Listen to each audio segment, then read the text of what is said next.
Ayon sa Pag-asa, hanggang ngayong buwan na lang mararanasan ang mainit na panahon. Kaya marami sa ating mga kababayan ang naglilista na rin ng kanilang mga gagawin para ma-enjoy ang nalalabing mga linggo ng summer season. Gusto ko po mag-malling.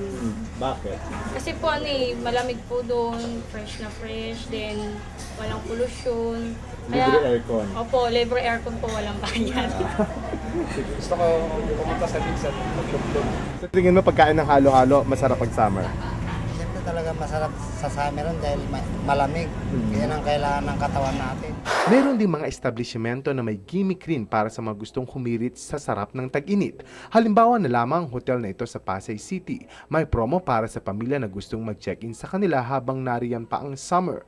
Kung tutuusin nga nila, hindi na kailangan pang mag-out of town dahil dito sa Maynila ay meron nang mapupuntahan para ma-enjoy ang summer. To quell the summer heat here in the city, Traders Hotel Manila now offers promotions both for our rooms and food and beverage. We call it Cold Summer Sale promo. Meron din namang ibang paraan para i-treat ang sarili mo at ang iyong pamilya ngayong summer. Nariyan ang pagkain kagaya ng halo-halo at ice cream na pwede ninyong pagsaluhan ng inyong pamilya.